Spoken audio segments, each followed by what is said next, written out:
자, 이제 법인세 파트 하도록 하겠습니다. 자, 법인세는 뭐냐면, 법인 사업의 형태가 개인이 아니고 법인으로 사업을 하는 경우에 그 사업을 운영해서 뭐 소득이 발생하면 내는 세금이 법인세인데요. 자, 그랬을 때 법인의 소득이 몇 가지가 있느냐면 크게 네 가지로 나눌 수 있어요.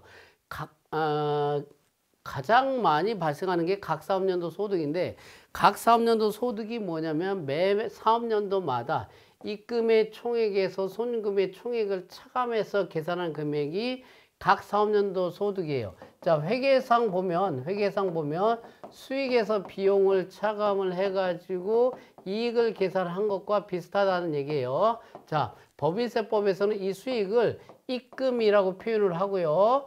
비용을 손금이라고 표현합니다. 그래서 회계상 이익은 소득이라는 개념을 써서 활용을 합니다. 자, 그랬을 때, 자, 법인의 소득 중에서 가장 기본이 되는 소득이면서 이 법인의 소득은 회계상 수익에서 비용을 뺀 이익과 유사하다고 했을 때, 회계상 장부와 세법상 장부를 따로따로 만들어서 하는 게 아니고 회계상 장부를 토대로 해서 조정을 해가지고 소득금액을 계산한다는 얘기예요.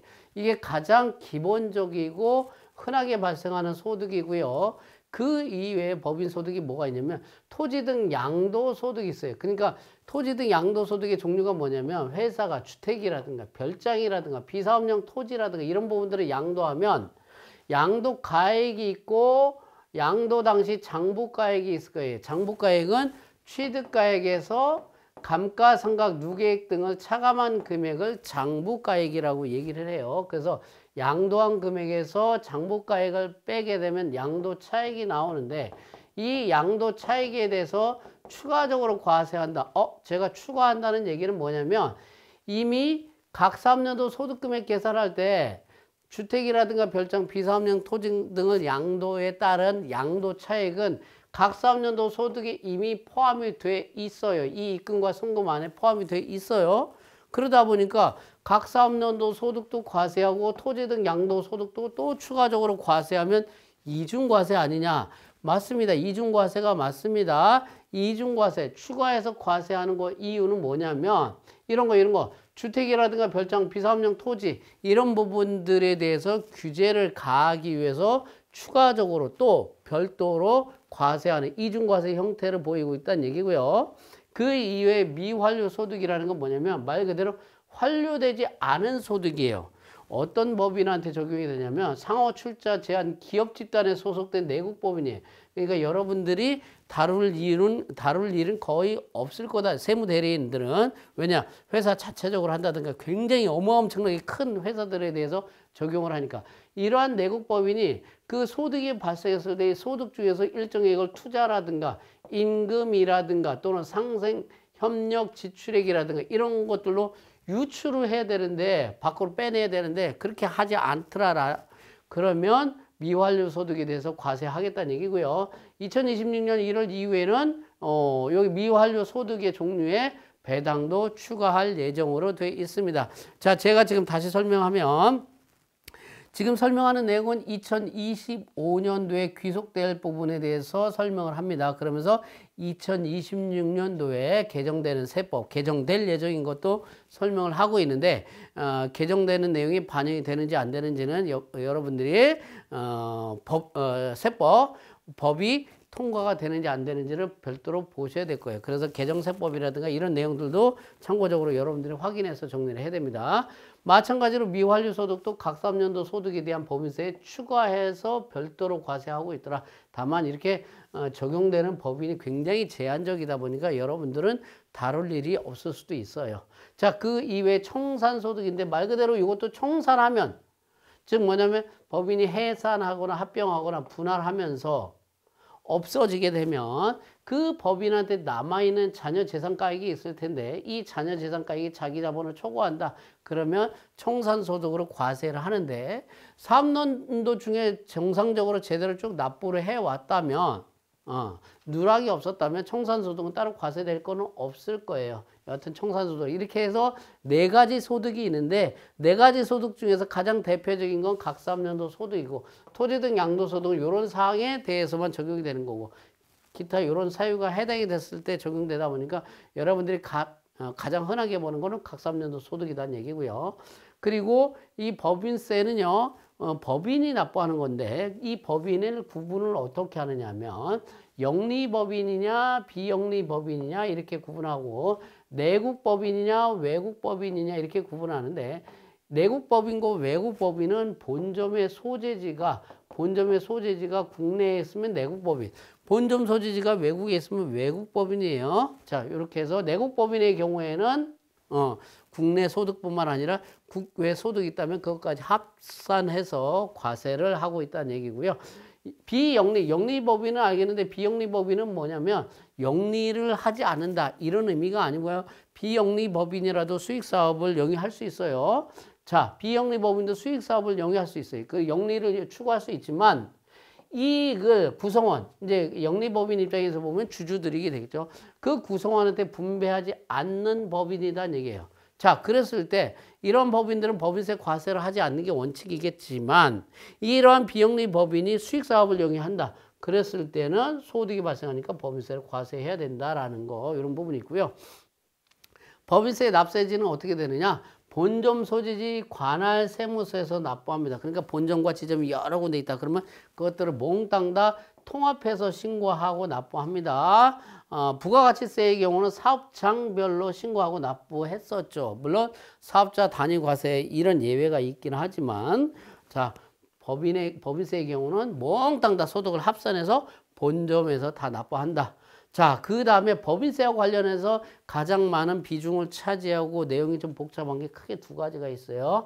세무 조정하는 거, 소득 처분이 있는데 세무 조정은 자, 법인세법상 소득은 입금해서 손금을 차감해서 계산을 한다고 했을 때 요걸 그대로 입금과 손금을 개별적으로 다 파악을 하는 게 아니고 세법 회계상의 당기 순이익을 끌고 와가지고 회계와 세법의 차이 나는 수익과 입금의 차이 그리고 비용과 손금의 차이를 조정하는 부분. 플러스 조정한다는 얘기는 차이가 생겨서 뭔가 차이가 생겨서 플러스 마이너스 하는 것을 조정이라고 해. 근데 무슨 조정을 해요? 세무 조정을 하니까 세무 조정 이렇게 각 사업연도 소득 금액을 계산하는 과정이 뭐예요? 세무 조정이고요. 소득 처분은 세무 조정한 금액이 있어요. 이 금액이 누구한테 귀속이 되느냐? 그래서 그 귀속을 확인해서 추가적으로 세금을 부과하는 거. 이게 소득 처분한다는 얘기 하는데 이미 세무조정과 소득처분은 새로운 내용이 아니고 여러분들이 회계를 했을 때 회계상의 기준분계에다가 더하기 빼기 하는 게 뭐예요? 결산수정분계죠. 이 결산수정분계의 논리와 거의 유사하다라고 보면 돼요. 세무조정이라는 게. 그리고 소득처분은 회계상 이익처분을 이해를 했으면 이게 세법으로 가면 소득처분이다라고 이해를 하시면 훨씬 더 쉽게 학습을 할 수가 있다는 얘기예요. 중요한 것은 세무조정과 소득처분이고요.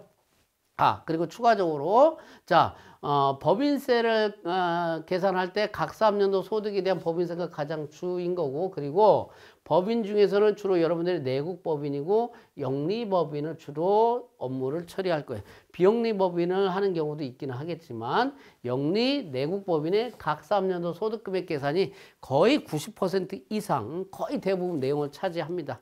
자, 이렇게 보시면 되고요. 자, 법인세 계산 구조는 이렇게 됩니다. 뭐 이렇게 복잡하게 되는데 간단하게 보실 수 있는 건 뭐냐면 뭐부터 끌어온다고요? 손익계산서상 당기순이익을 끌고 옵니다. 그러니까 회계 자료를 그냥 그대로 인용을 해요. 회계 자료를 끌고 와가지고 회계와 세법의 차이가 나는 입금을 더하고 손금 불산입을 더하는 거, 손금 산입을 빼주고 입금 불산입을 빼주는 이러한 플러스 마이너스 하는 세무 조정을 통해 가지고 각 사업연도 소득 금액을 계산을 하게 됩니다. 자, 기본적으로 법인세 계산은요. 회사의 회계 기록을 토대로 합니다. 자, 어떻게 했어요? 분계했어요. 그리고 원장에 전기했겠죠, 중간에. 그리고 결산을 하면서 수정 분계를 했어요. 결산 수정 분계 또는 결산 분계 이렇게 통해 가지고 또 전기도 하겠죠. 이런 걸 통해서 회계 자료가 작성이 되면서 재무제표가 완성이 될 거예요. 이걸 끌고 와가지고 법인세 세무 조정을 해서 신고서를 작성하더라라는 이런 흐름을 보이고 있고요. 그렇게 해서 소득금액이 계산이 되면 과거에 손해본 부분이 있었다면 그 2월 결손금 등을 차감을 해줍니다. 2월 결손금 말고 비과세 소득공제에 있지만, 자, 2월 결손금 등을 차감하면 비로소 세금을 부과하는 표준되는 금액이 나와요. 이걸 과세 표준이라고 해요. 이 과세 표준에다가 세율을 곱하면 됩니다. 이 세율이 이렇게 쭉 밑에 나와 있는데 어떻게 되느냐? 9%에서 24%까지 이렇게 돼 있고, 이 법인세를 계산할 때는 누진 공시 방식으로 해가지고 뭐 19%, 21% 이렇게 하면서 각각 금액을 누진 공제를 하게 되면 각각 구간별로 세율을 적용한 것과 똑같다라고 보시면 될 거예요. 다만 제가 세율이 성실신고 소규모 대상 법인이라면 19%가 적용이 될 거고요. 2026년도 이후에는 세율이 변동될 예정으로 지금 올라와 있습니다. 변동될지는 여러분들이 세법 통과되는 거 확인하시면 되고, 어떻게 플러스 1%씩 더 더합니다. 이렇게 해서 변동이 될 수가 있어요. 여하튼 이러한 법인세 세율을 곱하게 되면 과세표준 구간별로 적용하는 거예요. 적용을 하게 되면 세액이 도출, 산출되었다고 해서 세금, 세액, 산출, 세액이라고 얘기를 해요. 자, 세액이 산출되었다면 여기에 혹시라도 감면을 해주거나 공제를 해주거나 하는 부분들은 빼줍니다. 참 잘했어요.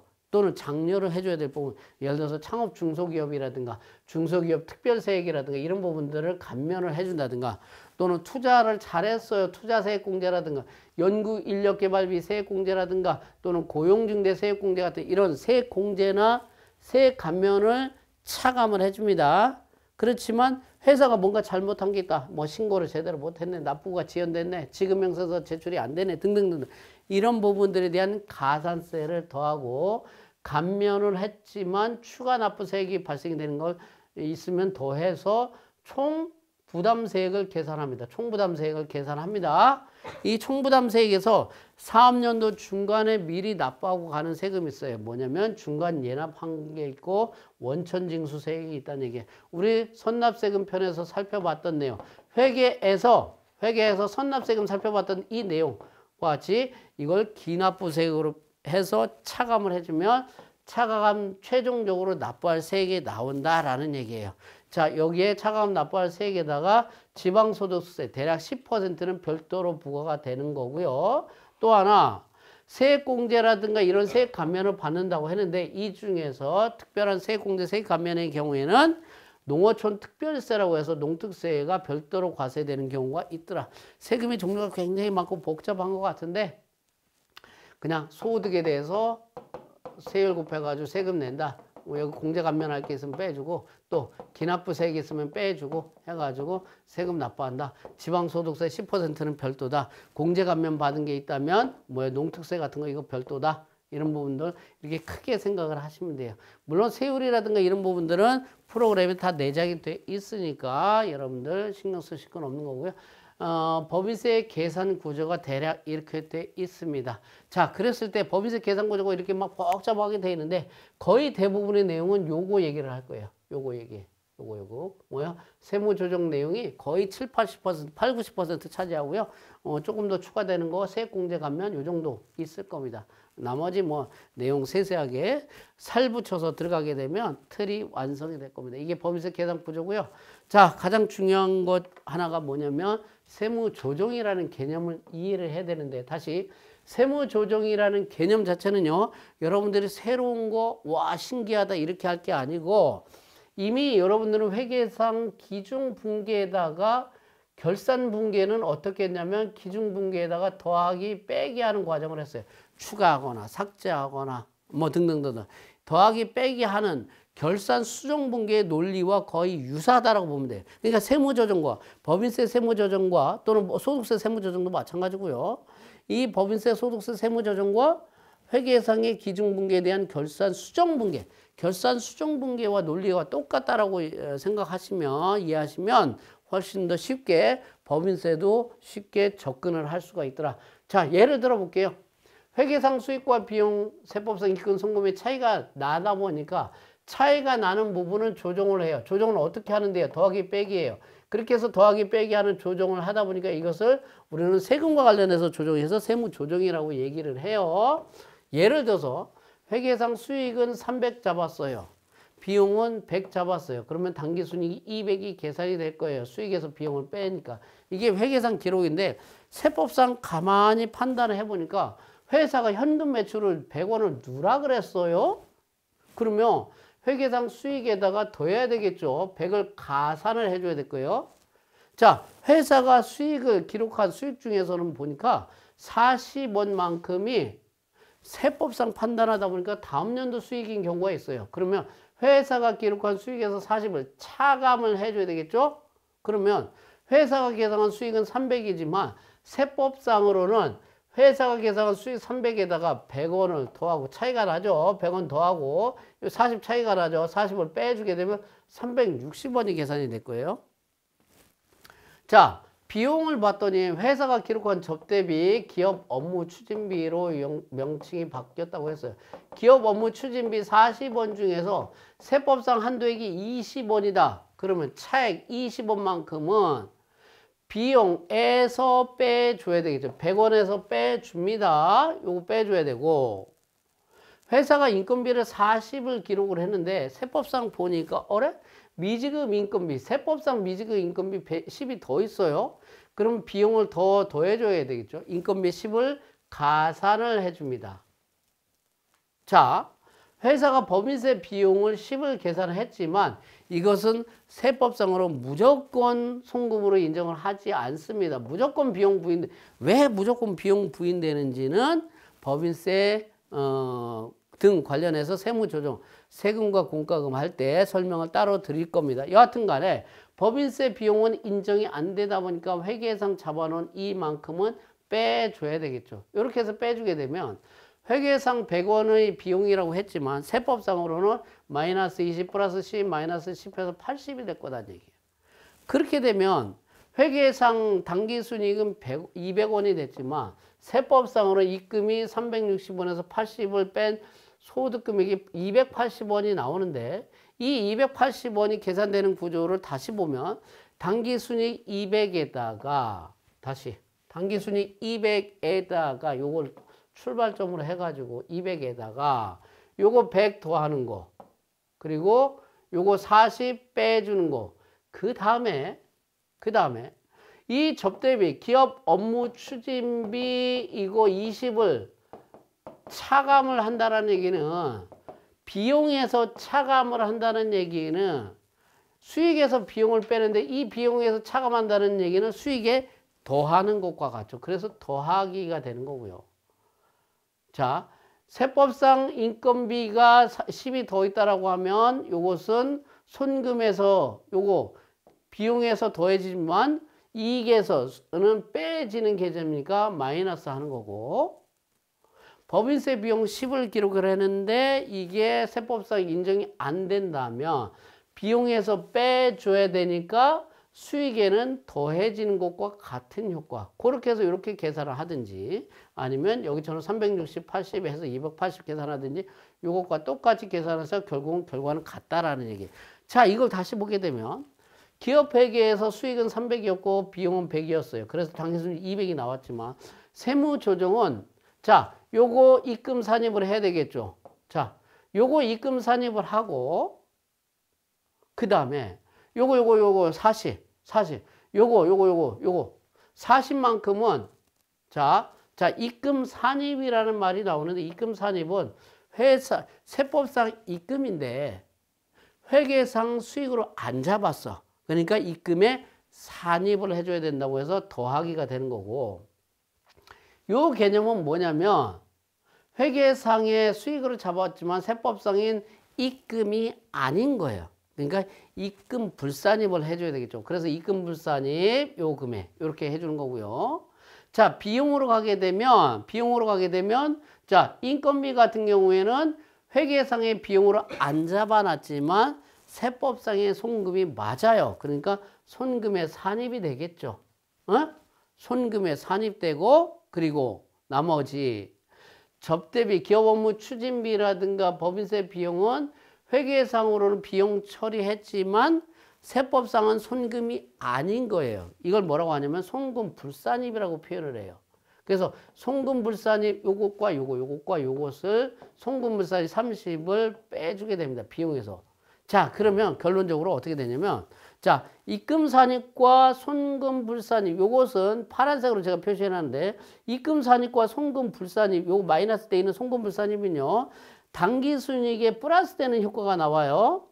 잘 이해를 하셔야 돼요. 응? 자, 손금불산입, 입금산입은 플러스 하는 거 이해가 되는데 손금불산입은 왜 플러스 되느냐? 비용에서 마이너스 한다는 얘기는 마이너스 되니까 플러스 되는 것과 똑같다는 얘기예요. 그래서 입금산입과 손금불산입은 같이 각사업년도 소득 또는 당기순이익에 플러스 되는 효과가 있다는 얘기예요.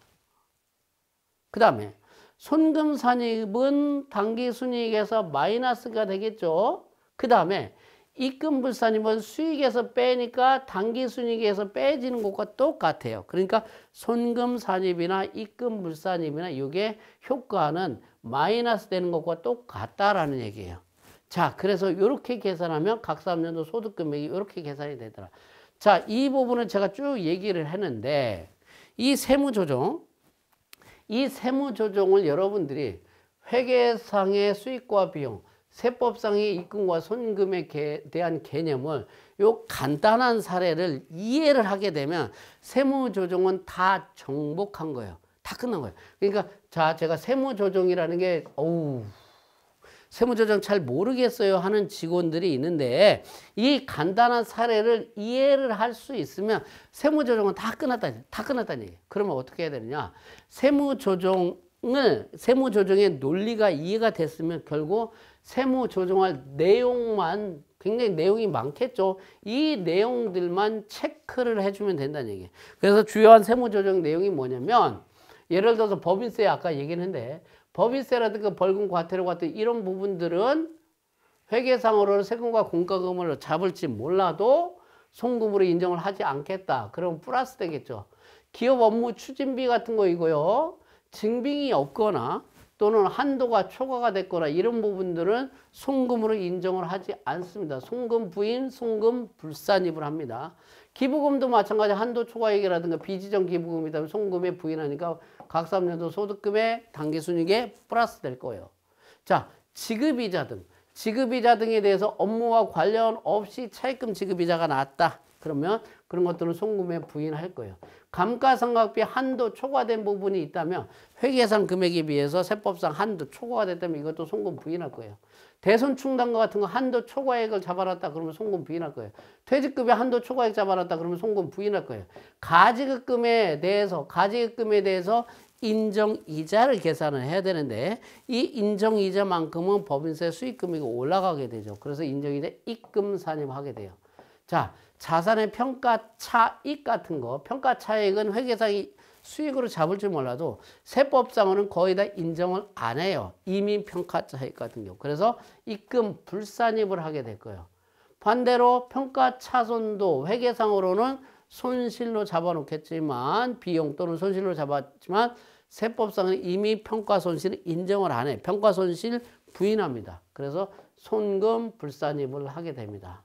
또 회사가 수입 배당, 주식 투자 같은 거 해가지고 수입 배당 금액이 있다. 그러면 수입 배당금 중에서는 이중과세 조정을 위해서 일정 금액을 입금 불산입을 합니다. 입금 불산입, 이중과세 조정을 위해서. 자, 법인세는 송금 불산입을 한다고 했어요. 그러면 법인세를 도로 환급받은 금액은 입금 불산입을 해줘야 되겠죠. 그냥 그대로 놔두게 되면 법인세 냈던 거 송금 불산입에서 세금을 냈더니 도로 환급됐다고 해서 가만히 내두면 그 환급받은 거 도로 세금을 또 내는 거니까 이중 부인되는 거니까 입금 불산입을 하게 되고요. 인건비 같은 거 회계상 인건비 잡아놓은 부분에 대해서 세법상 판단할 때 너무 과다하게 부당하게 지급했다든가 또는 임원 상여금에 대한 지급 규정 없이 지급했다. 이런 부분들에 대해서는 송금산입하는 세무조정, 이러한 여러 가지 세무조정 사항들에 대해서 어떻게 세무조정을 통해 가지고 각사업년도 소득금액에 반영을 한다는 얘기예요. 자, 이런 세무조정한 내용. 자, 주의할 거는 이러한 세무조정한 내용은요, 회계 자료를 뜯어 고치는 게 아닙니다. 회계 자료, 결산서, 재무제표 작성된 걸 뜯어 고치는 건 아니고요. 법인세 계산할 때 소득 금액만 수정이 되는 거예요. 회계 자료는 뜯어 고치는 게 아니에요. 자, 그래서 이 세무 조정하는 내용은 법인세 신고 서식 중에서 소득 금액 조정 합계표에 기재해서 제출을 하게 됩니다.